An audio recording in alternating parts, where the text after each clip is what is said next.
দেশের প্রধান প্রধান দৈনিক পত্রিকাগুলো তাদের আন্তর্জাতিক খবরে যে খবরগুলো গুরুত্ব সহকারে ছাপিয়েছে তার মধ্যে শুরুতেই থাকছে ইসরায়েলে সামরিক সহায়তা বন্ধের পক্ষে বেশিরভাগ মার্কিনী। এক জরিপে এমন তথ্যই উঠে এসেছে। ফিলিস্তিন রাষ্ট্র প্রতিষ্ঠার লক্ষ্যে স্পেনে বৈঠক, গাজায় একই পরিবারের 11 সদস্য নিহত।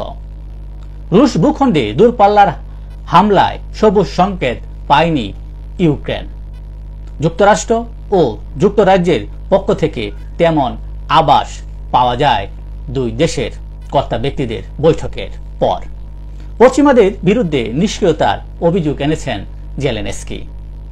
মার্কিন নির্বাচনী প্রচারণায় ডোনাল্ড ট্রাম্প বলেছেন তিনি হাইতির অভিবাসীদের তাড়াবেন। নির্বাচিত হলে তিনি হাইতির অভিবাসীদের তাড়াবেন আমেরিকা থেকে।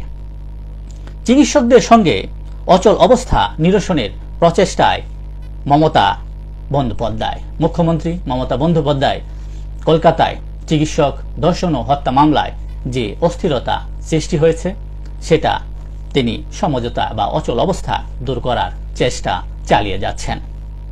যুদ্ধ বন্ধে নিরাপত্তা পরিষদের ব্যর্থতা নিন্দা প্রকাশ করেছেন জাতিসংঘের মহাসচিব অ্যান্তোনিও গুতেরেস। যে জাতিসংঘের যে নিরাপত্তা পরিষদ আছে গাজায় এবং ইউক্রেনে সহ বিশ্বে যে যুদ্ধের ডামাডোল চলছে তা বন্ধে নিরাপত্তা পরিষদ পুরোপুরি ব্যর্থ। আর এর জন্যই জাতিসংঘের মহাসচিব নিন্দা প্রকাশ করেছেন। এই ছিল দেশের প্রধান প্রধান দৈনিক পত্রিকার শিরোনামে উঠে আসা শীর্ষ সংবাদ, যা নিয়ে এতক্ষণ আপনাদের মাঝে উপস্থিত ছিলাম। আশা করি আপনাদের ভালোই লেগেছে।